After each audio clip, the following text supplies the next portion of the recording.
Nagsagawa ang Department of Environment and Natural Resources sa pagsusuri sa paligid ng bulkan. Kabilang sa mga sinuri ay ang kalidad ng hangin at ang tubig sa ilog. Samantala, DSWD may paalala sa mga residente kaugnay sa pagtanggap ng tulong mula sa ahensya.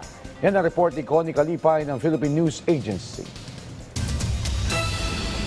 Pasado o good rating ang resulta ng pagsusuring isinagawa ng Department of Environment and Natural Resources Environmental Management Bureau sa Bicol sa mga pollutant na nag-uugnay sa aktibidad ng bulkan. Sinabi ni EMB Regional Director Jerry Geronimo Sañez na ang kalidad ng hangin malapit sa bulkan Mayon ay nananatiling maganda habang pinaiigting nila ang pagsusuri sa antas ng particulate matter at sulfur dioxide. Sa air, since we have started monitoring, there's no violation, there's no exceedances in this standard. So you would note that what we are posting in our Facebook page is green. So meaning the green is good. Sabi pa ni Sañez na patuloy silang magsasagawa ng mga pagsusuri hanggang hindi binababa ng PHIVOLCS ang alert level ng Mayon. Rest assured that the 4 stations around the circumference of Amayon volcano in Legazpi, in Ligao, in Tabaco, and in Daraga, we are continuously monitoring it 24 hours a day and daily. Bukod dyan, sinusuri rin ang kalidad ng tubig sa ilang ilog linggo-linggo para sa mga posibleng solid phosphate at mabibigat na metal tulad ng lead at cadmium na maaaring idulot ng lava flow o ashfall. Kabilang sa mga binabantayan ng Bureau ang mga ilog ng Basud, San Vicente, Nasisi at Yawa bukod sa iba pa.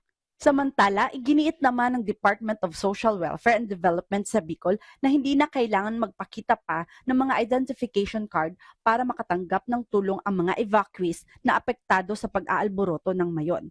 Sa isang social media advisory, sinabi ni DSWD Bicol Director Norman Laurio na ang Family Access Card in Emergencies and Disasters o FACED form lamang ang kailangan para sa mga pamilya na makatanggap ng mga relief items tulad ng family food packs, hygiene kits at kitchen kits. Ang FACED form ay ginagamit para i-profile ang mga apektadong pamilya, bumuo ng data na pinaghihiwalay sa kasarian at edad, subaybayan ang ibinigay na tulong at tiyakin ang tumpak na pag-uulat sa Disaster Response Operation Monitoring at Information Center.